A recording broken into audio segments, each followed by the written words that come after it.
Yeah. Yeah. Yeah.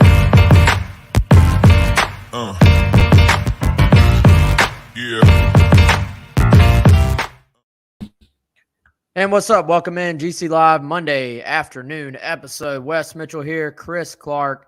As always, we are presented by our good buddy Clint Hammond of Movement Mortgage. 803-771-6933 is how you can get in touch with Clint.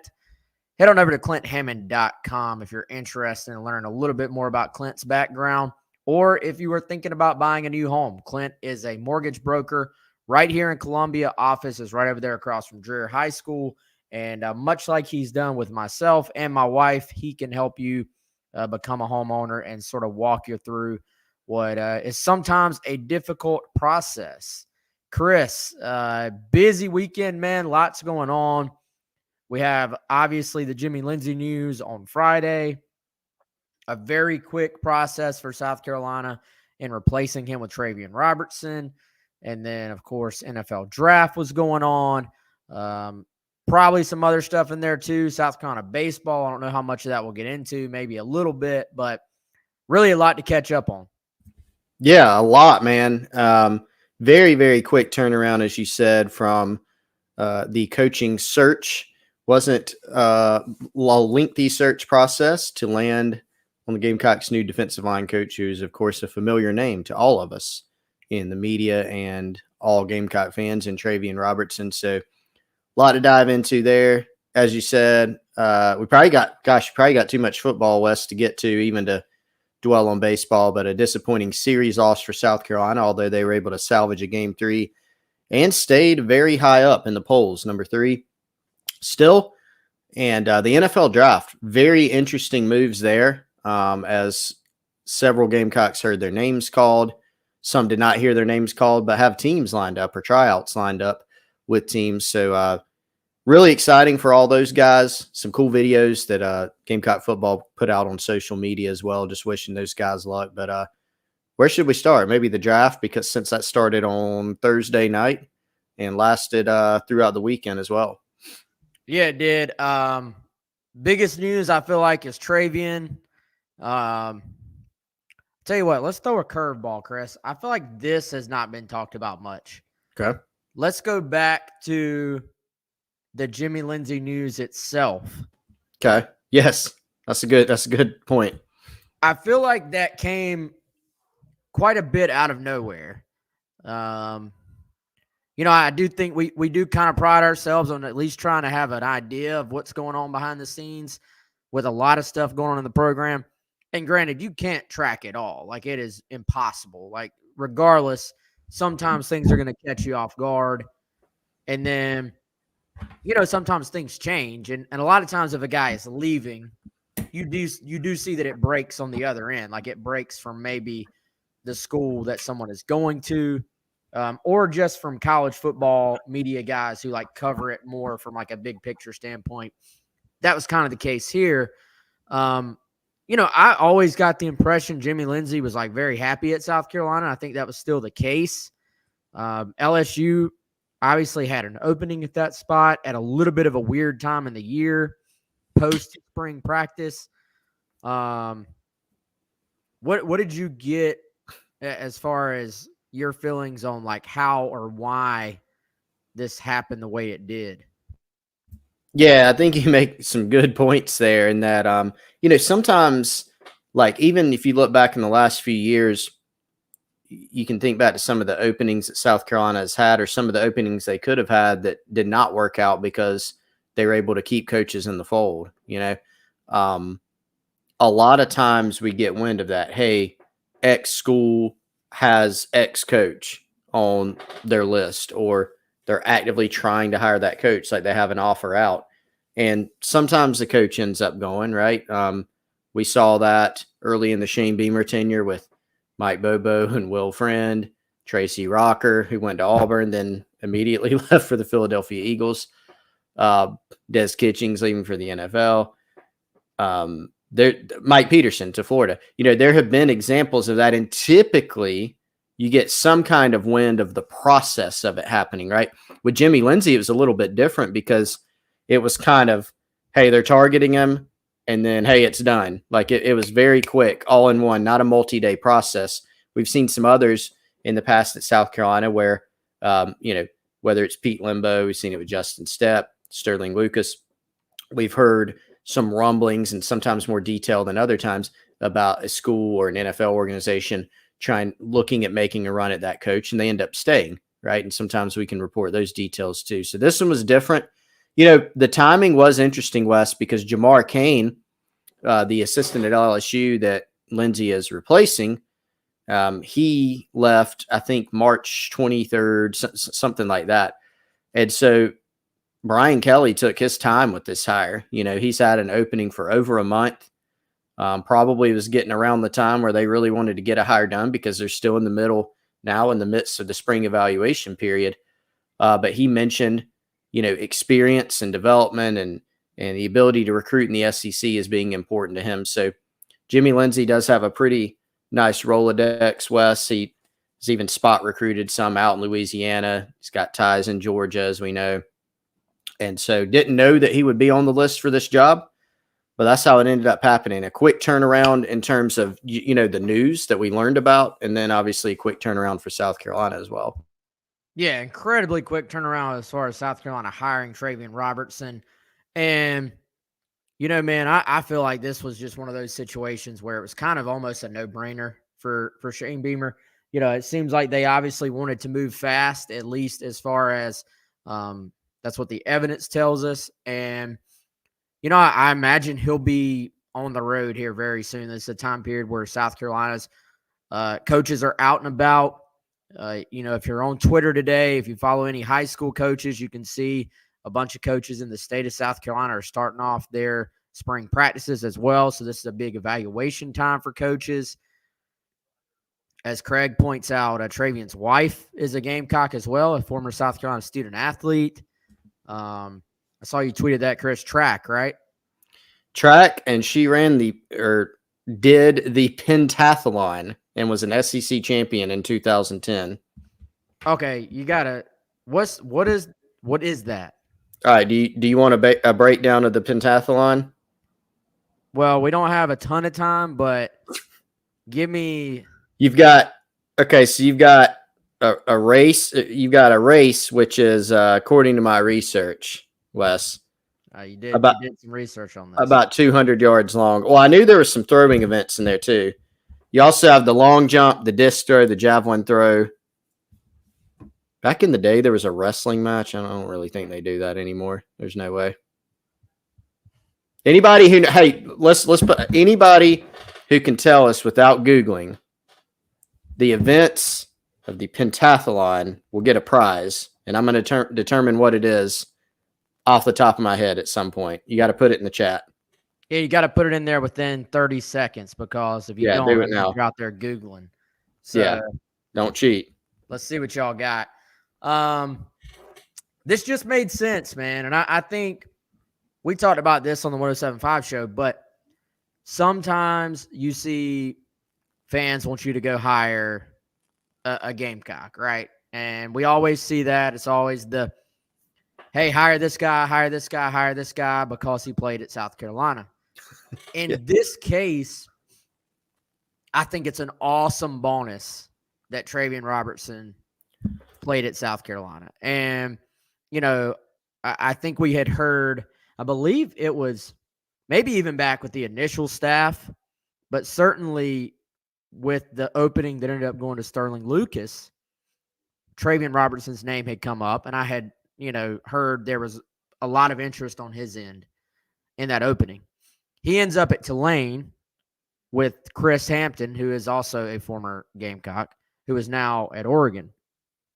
Well, so it opens up this time. I think you got one more year of experience for Travian, a great season for Tulane, had a couple of really good seasons at Georgia State as well as their D-line coach. I think it just made a little bit more sense this time. And now also, even though he is the defensive line coach, his primary responsibility will be those interior guys, which is obviously the position he played at South Carolina. it is very rare that something just makes this much sense. So I actually commend Beamer for not overthinking it, and going out and getting the guy that makes sense. Yeah, I mean, we know that Beamer is very concerned with fit. When I say concerned, I mean that's certainly not a negative. He is not going to look at a coaching opening and say, all right, guys, let's go I got to go get the biggest name I can find, or it's got to be somebody from X coaching tree, or he's got to come from an SEC school. In fact, if you look at Beamer's staff, it's kind of interesting with how it's made up, like what it's composed of. You have Pete Limbo, who's been a head coach and a special teams coordinator. Clayton White, came from Western Kentucky. Justin Stepp has coached in the SEC. Ontario Hardesty came from Charlotte.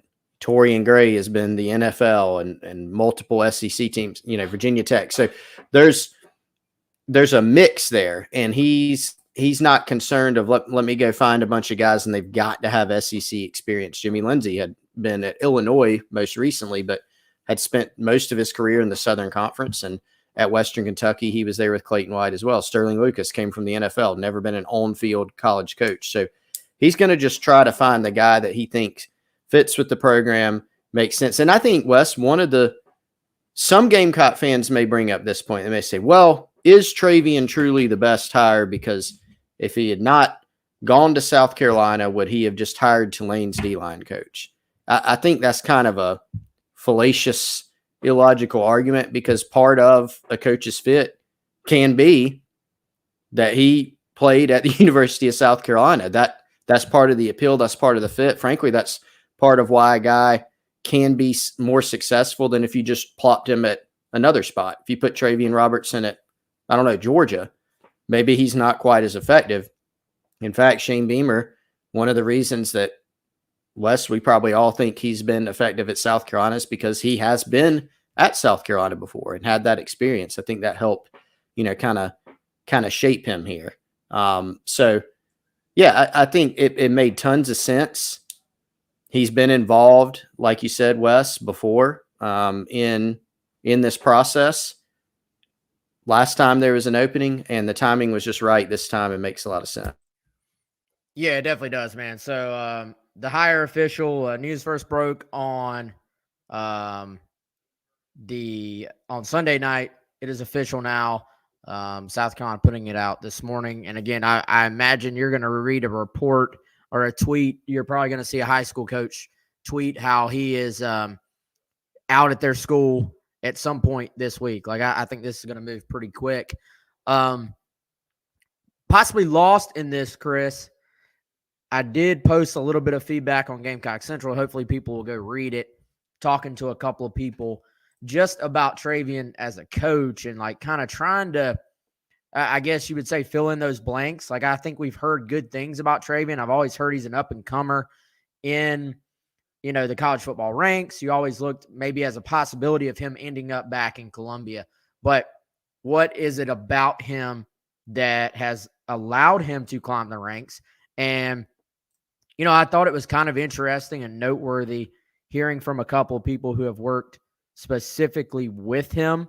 It was brought up to me that he's a detail-oriented guy. He's heavy on technique and fundamentals, heavy on building toughness and mental toughness, physical toughness, that he understands small details and how important that is to defensive line play. Kind of felt to me, just hearing those words, and I know some of those are buzzwords, some of those are cliches, but it did feel like many of the things Brad Lawing would tell you are most important when it comes to successful defensive line play, if you ask me. Yeah. And there's no doubt that Travian took some of the things that he learned from Brad Lawing and was able to kind of incorporate that in his own teaching. It's interesting, Wes, the Brad Lawing connection obviously recruited him to South Carolina, coached him at South Carolina, and then I would argue gave him an assist in propelling his coaching career forward. Travian's first job after he got out of the NFL and spent some time out of football, he was a grad assistant at Georgia State, first on-field job at Albany State, and then Brad Lawing was actually supposed to be Sean Elliott's D-line coach at Georgia State, and he was for a time, but had to step away before he really, really got going. And Travian Robertson was the replacement for Brad Lawing there. So Lawing stepped away, kind of opened the door there. So no doubt he's kind of taken some of those things. Knowing Travian back in college and how he was, former team captain on the 2011 team, a great locker room guy, glue guy. And even if you look at him now, he's very similar. He's not overly demonstrative. He's not this huge flamboyant personality or anything like that. He has a business-like kind of tone, but everybody that talks to him, especially, I mean, I'm thinking of people that have worked with him, Wes, high school coaches, recruits, they all seem to really, really like his approach. So I think it'll be a little bit different. And it'll be interesting because this is not someone who's worked with Clayton White before. Travian will be getting into a new defensive scheme. The other defensive coaches will be getting used to him and how he does things. So I think that adds another layer of interest to this whole thing. Yeah, and Jimmy Lindsey and Clayton White certainly had experience together, and I think Jimmy was somebody that Clayton very much trusted. So it's kind of interesting. Some of the hires have been more along the lines of, in that particular case, I think probably Clayton White going to Beamer and saying, hey, let's go get this guy. With Sterling Lucas, I think both Clayton and Shane Beamer are probably pretty familiar with him. Like there were some sort of overlap there from both the guys there. In this case, I don't know if there are any. I'm sure we'll find out if there was any prior. There may be some prior connection we're not even thinking about with those two, but certainly this felt more like, okay, Beamer, I'm sure, was very familiar with Travian Robertson, obviously, and it just made a lot of sense. So we'll find out, I'm sure, in the coming days if there's any Clayton White connection here, if it's just a matter, hey, sometimes coaches, it's like, hey, this is my guy I'm bringing in. Other times it's, hey, you're both good dudes. You've never worked together before, so y'all will figure it out. And, I think certainly you're not going to see any issue at all with those guys, clicking, I think, just based on what I know about those personalities. Brandon asking, did Travian start as a linebacker before joining the D-line? Not that I'm aware of, Brandon. If so, it would have been like in middle school. I do remember Travian was a defensive end, I think. Yeah. And then kind of was one of those guys that you grew into a defensive tackle, if I remember correctly, along the way. Yes, that is correct. If I'm recalling correctly, another guy that was in that class, Cliff Matthews, I think started out very early as a linebacker, if I'm remembering correctly. And Cliff gained a whole bunch of weight, good weight during his time at USC, ended up being 270 pounds or something. But no, Travian was a guy that I feel like in high school might have been listed at 230, 235, but you could tell he had the potential to just get to be a big dude, which he definitely ended up being that. Yeah, and of course, Melvin Ingram, probably the best example of a linebacker that grew his way into a defensive tackle and obviously had a phenomenal career in that role. But we'll start to probably get, I think, more feedback from recruits here in the next few days. That's something we'll be efforting, trying to get to you as far as, their early impressions on him. And then we'll try to get some reactions from their first times talking to him or meeting with him as well. But what is that? 5:00 tomorrow, we will hear from him for the first time, Chris, press conference. Yep. I believe it's 5:00. So we'll have coverage of it. Yeah, all on GamecockCentral.com. So, Chris, let's, I guess, talk a little NFL draft. You had Cam Smith to Miami. You have Zach Pickens to the Bears. and you have let's start with kind of those big three we talked about pretty much all leading up to the draft, with Darius Rush then going to Indianapolis. Were you surprised by any of those picks, either in terms of team or where they were at on the board? Had zero expectations on Team Wes, flying completely blind on that. So I would say to take those kind of in order, Cam Smith, it was not a huge surprise that he was, what do you go, 51 overall. If it was kind of the gun to the head thing, I would have picked a little earlier, like maybe a little bit earlier second round. But still made sense. He was always kind of if he went first round, things would probably have to break the right way, and it'd be like back half of first round. It's a pretty good, pretty deep corner class. So going in the second round made a lot of sense for him. You look at Zach Pickens, very first pick of the third round, Wes. I thought he'd maybe be late second at best, somewhere in the third. And who knows, if you're in that range, Wes, you can always go into the fourth. So if, again, gun to head pick, I probably would have gone a little bit even lower for him in terms of draft. So I thought that was a great landing spot for him. Darius Rush was the one that, I thought would probably be top 100, but towards the back half of that, that's kind of where he was thought to be on a lot of teams' boards. But again, deep corner class. And so just depending on the flow of the draft and which teams are picking what and who's gotten off the board so far, you can always slip. So he kind of slipped, quote unquote, a little bit from where we thought he may go, but still not an overly shocking range or anything like that. I do know, Wes, that the team that drafted him, the Colts, was told they had a third round grade on him. And so that was a great value pick for them. You look at how they drafted too, again, going back to just what teams need and where the board falls. The Colts had already taken a corner in the second round, Brents from Kansas State. Then they took a receiver in the third round. Then they took an offensive tackle, and then Rush was there for the taking. So they snatched him up at that point. So a little bit, I don't know. It's always hard to be dead on a guy unless he's like, okay, he's going to be a top 5, top 10 pick. Even that can be misleading at times. So nothing hugely surprising in there. What about you? No, I mean, it's obviously one of those things. What do you say, Chris? Rush was the biggest. I mean, that was kind of surprising. Like, I was a little surprised that he went 5th round, but it's understandable. I guess that's how I should put it.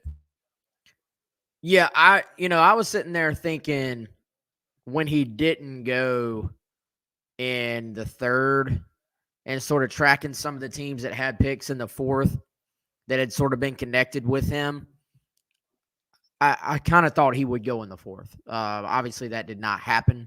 And, then you start to kind of wonder, like, all right, it's kind of weird, the draft. There's so many variables involved. You don't really know why it's going the way it is. But a team that could have every intention to draft a guy at a certain spot, either A, may have an opportunity to, let's say, one of those teams that drafted a cornerback early was planning to take Rush if he was available in the 4th round, but then maybe there's a guy available in the 3rd that they have with a 2nd round grade, and they say, well, wow, we didn't even know this guy was going to be available. We have to go ahead and fill this need here.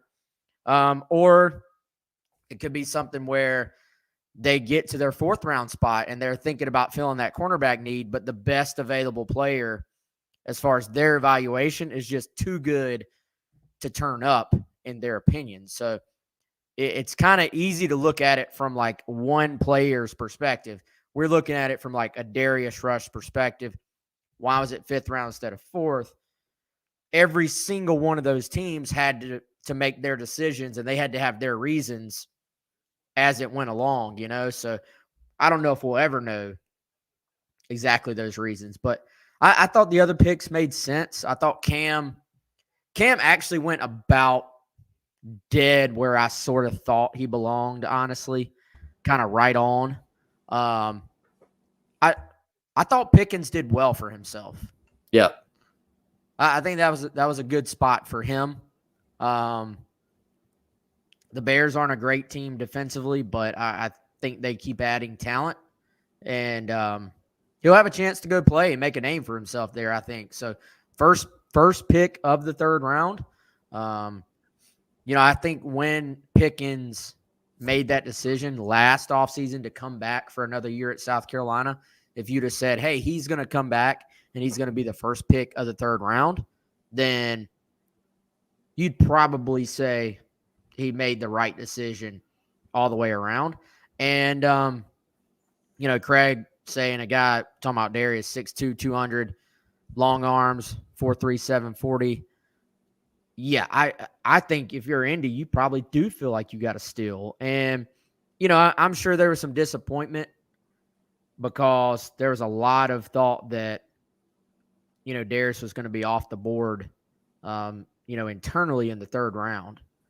Well, if you'd have said, let's rewind 2 years ago, Chris, if you'd have said Darius Rush was going to go early fifth, way back then, you're signing for that every single time. If you're Darius Rush, if you're Gamecock fans, if you're the coaches, we got to remember this is still a guy that's only played a couple of real years of DB at any level above high school. Now, he did play some DB in high school, but he was playing everywhere at a small town high school. So if I'm the Colts, I got to feel like there's probably still quite a bit of upside there to go. Quite a bit of upside, and a guy that will do everything he can to unlock that upside. You don't have to worry about the off the field with Darius Rush or the work ethic or anything like that. So certainly makes you feel better. And Zach Pickens, same way, man. I mean, just a great guy. He continued hanging around the program as much as he could. Even while he was preparing for the draft. And Wes, I don't know if you caught what Beamer said about Cam Smith. I'm probably going to kind of butcher it, so I'm going to paraphrase it. But those videos that Gamecock football put together on social media that they rolled out, the ones that they rolled out as the guys were drafted, Beamer said something like, I've never been around a guy that, I don't know if it was works as hard or plays as hard or enjoys the game as much as Cam Smith, practice in the games. And I know those three options that I gave are all kind of different, but he gave him some high praise. And so clearly the coaching staff really likes what Cam Smith is about too. By the way, Wes, I did a little research. So according to Spot Track, which they do a great job of tracking wages for NFL players, all the second and third round picks from day two have to sign 4-year agreements with the teams that draft them. And so this is from March 2023. Over the Cap says the top second round picks, so whoever goes first in the second round, they get 4-year, $8.68 million contract with a $3.87 million signing bonus. The final pick in the second round is 5.24 over 4 years and a over $1 million signing bonus. So either way you slice it, in between $8.5 to $5.5 million during the course of a contract is what you can expect for Cam Smith, and a signing bonus is almost certainly going to go over $1 million. So good for him. Life-changing money. Obviously, as you get into the third round, the fifth round, lower, those numbers are going to adjust. But these guys doing pretty well for themselves. So that's good stuff. Yeah, man. Throw half of that money in a brokerage account, put it in some index funds, and just be set for life. Great. Yeah. I know they got bigger thoughts, like you're rich now, but gotta be a great feeling to just know if you wanted to, you could just save half that money and literally be set for the rest of the time you're alive. Just ride it out. Yeah. Yeah. Pretty awesome for those guys. Let's see. Let's talk about a couple of guys that went late, Chris, or were undrafted free agents. And, man, I'll tell you what, it struck me, a guy we maybe should be talking about a little bit more as a steal would be Javon Gwynn.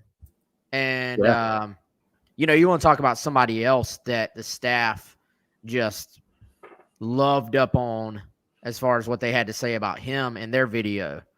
I think Beamer, I'll butcher this too as well, but I think Beamer basically said if I had 100 Javon Gwynns on my team, I'd be doing pretty well. And I think I knew this, Chris, but I think I had also forgotten it. Javon, as a redshirt freshman, did not start the first game of that season. He took over as a starter week 2, and then he started every single game that the Gamecocks played. Yep. For the rest of that year and the next 3. Yeah, pretty impressive. That is actually insane. That's like the AJ Can, or probably even more, right? Yeah, as an offensive lineman, I mean, your hands are like smacking on someone, for lack of a better way to say it, every single play. Yeah. Like how do you not how do you not break something somewhere along the way and have it and miss a game? Yeah. Talk about reliability, dude. I know he was hurt by his size a little bit because it's not that ideal prototypical NFL size. Yeah. But if I'm the Falcons, this is a guy I'm willing to take a chance on in the last couple of rounds, Yeah.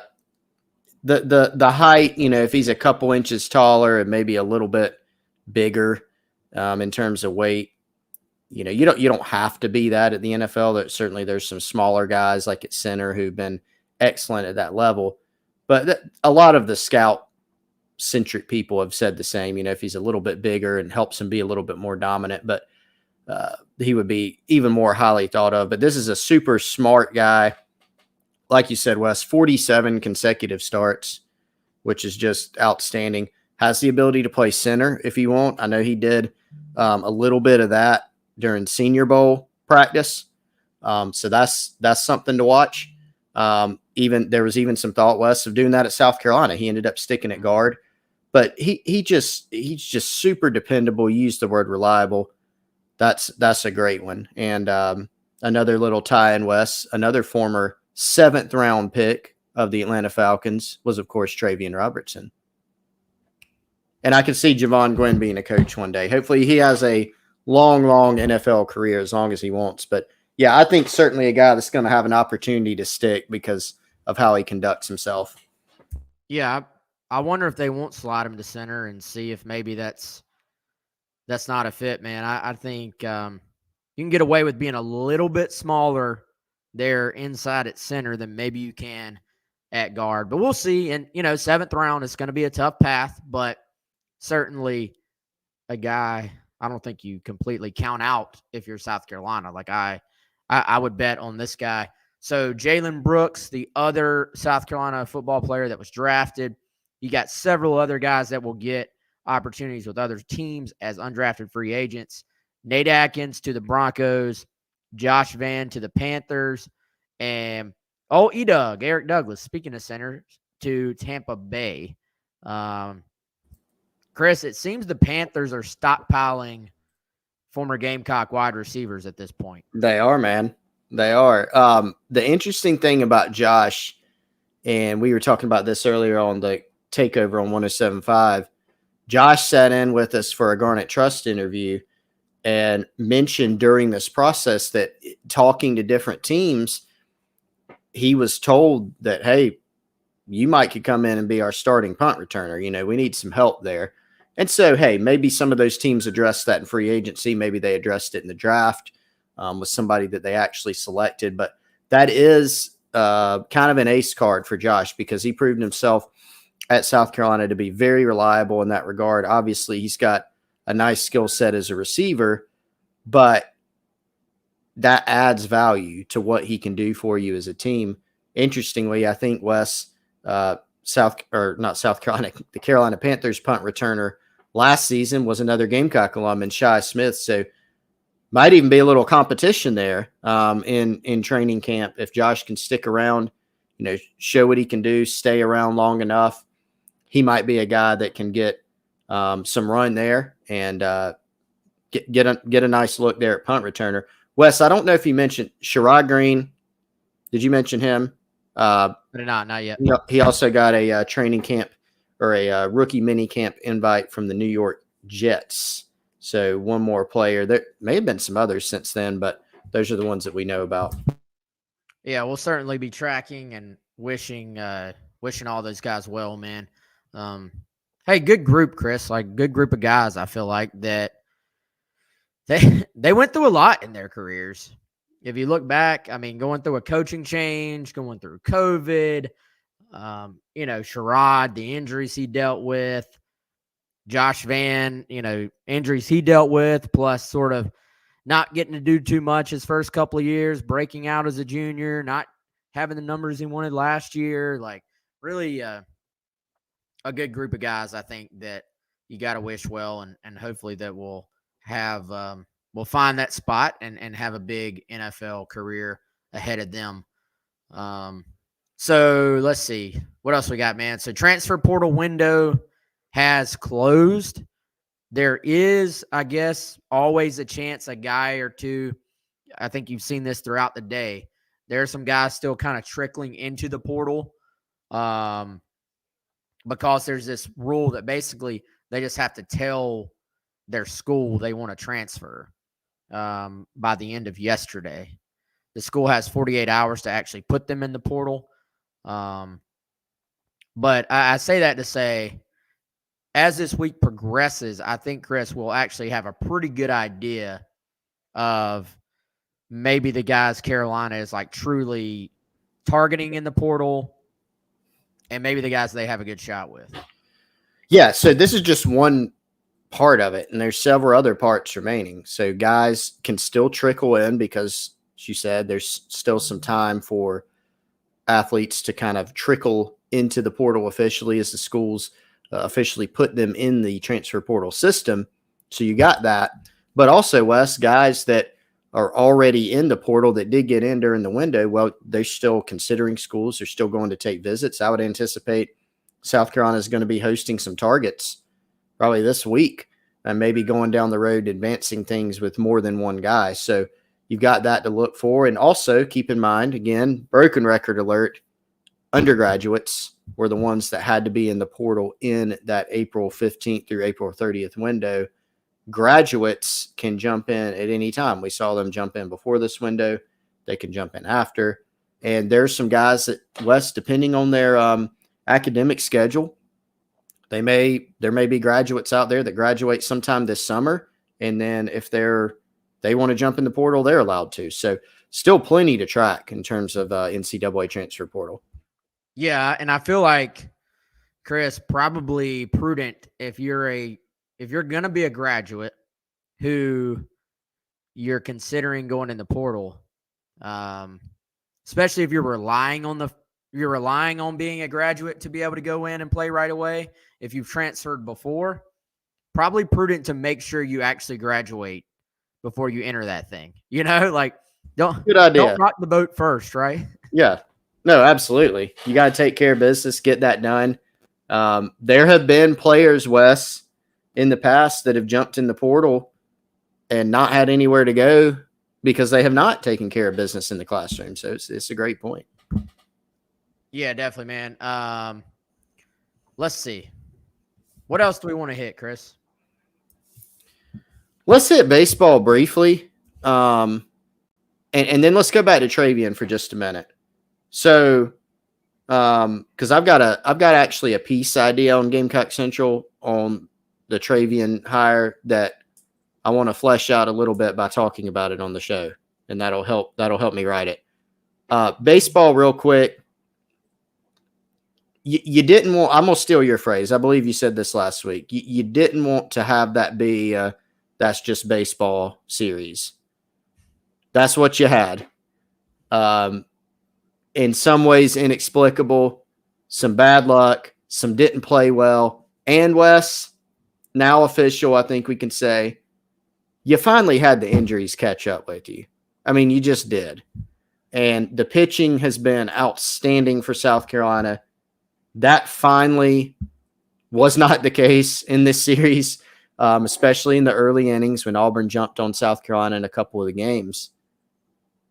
So a little bit of all those things, a little bit of that's baseball, a little bit of you didn't play very well, a little bit of injuries, but not the good news is, Wes, this isn't some series that South Carolina like had to win to make the postseason. You know, there have been years like that in the past where you're sitting there going, okay, every game is absolutely critical because you have to win this series. They're still in good shape. They do need to get healthy because, I mean, go down and look through the schedule. It's tough to close out, and you want to put yourself in the best possible position for postseason play. They're getting closer to getting some guys back, it looks like, but they definitely have some questions in there too. But I came away with it as a disappointing weekend, but not one that just crushes you. Yeah, and you know, man, they couple of different points. They actually made this point on the radio broadcast that in some ways Auburn's hitters actually kind of matched up a little bit better on their side than Florida's hitters did. Like Florida was a very talented team and a bunch of like bashers, guys that are going to hit home runs.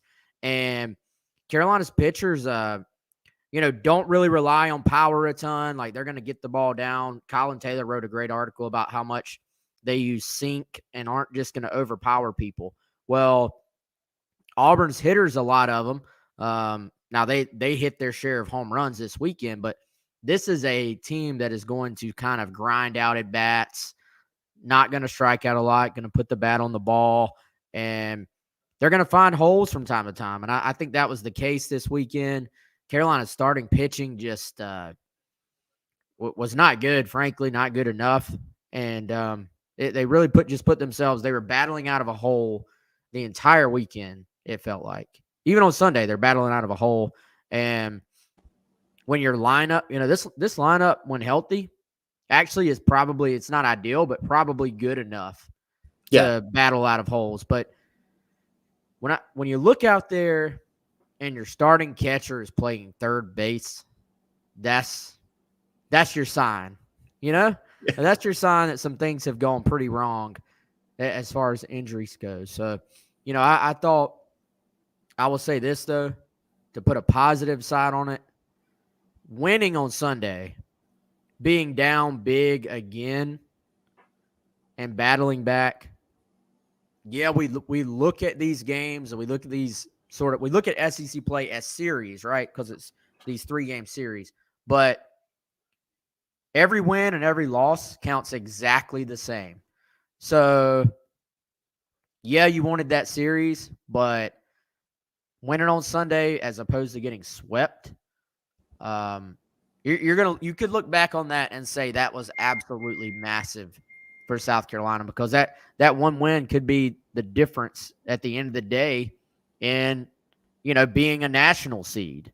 And so I think to battle back and do that was just very, very impressive to me, and just showed their guts. It did, and you could tell that meant something to him. I mean, there was that clip going around of Monty Lee, who was at that point the head coach because Kingston got tossed. So it was it meant a lot, with Tippett hitting his first homer in that situation, high leverage situation, Monty Lee jumping out of the dugout. I think this is a scrappy group. And it hasn't all been easy because a lot of this great work they've done this year, Wes, has not been with a fully healthy lineup. They've just kind of won anyway. But there is an expiration date on that at some point. You can't just continue winning over and over, even against teams that aren't your best competition, having the injuries and some of the things that they've dealt with. And so, I mean, we'll see where it goes from here. They need to get healthy again, but I agree with you. But stealing that one on Sunday to salvage a game was big. And you could tell it meant a lot for the players because I think they recognized that situation. They recognized that, hey, we're kind of up against it here. Things hadn't gone our way this weekend. We're banged up. We're bruised. but we still found a way to win that game. And Wes, that could end up actually being kind of psychologically, mentally an important win for them. Well, I think so. We had a question on here. Are they still in the top 10? Not only are they still in the top 10, they're still number 3 in the country, D1 baseball. Their record stands up overall with just about anybody. And I think when you sweep Florida the week before, you actually build up enough goodwill that you allow yourself a little bit of a setback there. And also, man, I'll say this, just kudos to Auburn. Like, they came in, they played well. They found a little bit of momentum themselves. It's a team that, I guess wasn't that long ago was in Omaha themselves. So kudos to Auburn coming in and getting a big series win for them. That was impressive. SEC, you just never know, man. You got to grind it out every single week. Every week is a mountain to climb in this league. So South Carolina, final 3 weeks, doesn't stop here. You got Tennessee, Kentucky, Arkansas, and Tennessee, which has struggled for a lot of the year, is now the hottest team in the league, of course. So of course, there's no doubt that would happen. Easier at all. By the way, if you have not done your taxes yet, go do them. That is an order from GC Live. We're looking out for you. 803-462-5576. Call our friends at Liberty Tax. Obviously, tax time has passed, but you're going to need to get an extension. You're going to need to get some things handled, but it's not too late. You can get your situation with the IRS resolved. Our friends at Liberty Tax will help you out. 803-462-5576. 3 convenient locations: Columbia, Lexington, and Irmo. Again, that's 803-462-5576. Chris, as we close this thing out, you got a couple of additional thoughts on Travian?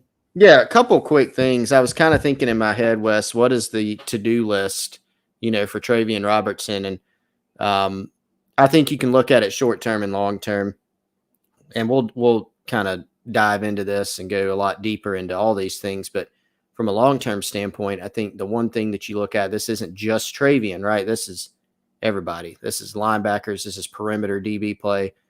Stopping the run and being better in that department is something that Shane Beamer and his staff, Clayton White, they're going to harp on. So whatever contribution he can make to that cause, that's something that's going to be important. South Carolina's got to be a lot better there than they were last season or the year before. And then in the short term, Wes, you mentioned this, recruiting. That's there are a lot of really good players out there in the 24 class, the 25 class. Heck, a player that's number 1 in the country in his class that South Carolina's had a good shot with is Elijah Griffin from Savannah. That's the kind of guy you got to quickly get acclimated and get to know Travian Robertson. So I think from the short term, hitting the road, which he'll do, hosting prospects, I think that's kind of a short term to-do list. And this timeline, this quick turnaround will allow Robertson and the rest of the staff to do that very quickly. The quicker you can get Amari Adams and Elijah Griffin on campus to meet Travian Robertson, the better, I think. And not that 2024 is going to be a lost cause by any means. Like, there's still plenty of time, but they have in their recruiting footprint such good players at that position coming up. I think it is it's massive to get out there and kind of make a move on some of those guys. And I do wonder, Chris, there's an in-state kid in Marcus Downs who, to this point, South Carolina has had under evaluation, but to this point has decided to not offer. So Yep. With some new eyeballs, a different approach, a different coach, maybe, and I'm completely speculating, but maybe that's a guy South Carolina could potentially circle back to as well with this 2024 group at that position too. Yeah, I think so. And, Travian Robertson, thinking back to the Brad Lawing days, he was one of those guys that Lawing frequently mentioned. Travian, Devin Taylor, Cliff Matthews, eventually Clowney, talking about changing the DNA of the D-line. He talked about that as soon as he got to South Carolina. Lawing did. Travian was one of those guys. And certainly you look, South Carolina's got some impressive D tackles on this roster, but I'll have to wonder if Travian Robertson takes a look at the measurables of Marcus Downs and says, "Ooh, I kind of like that. I can work with that." Well, Lawing, if it was an in-state guy that had the right traits, he was going to take a chance on him. And not all those guys worked out, but certainly some of them did. And that was one thing that one of the guys I talked to about Travian had pointed out, Chris, is that he got a track record of taking some of the lesser recruited guys at Georgia State that he inherited and turning them into really productive players. Now, obviously at South Carolina, you're going to want to go get the 4 and 5 star guys. We've seen Carolina's recruiting take a step up, I think, and especially if they're in your recruiting blueprint, you want to go get the Amari Adams of the world. But this is a state where that's a position.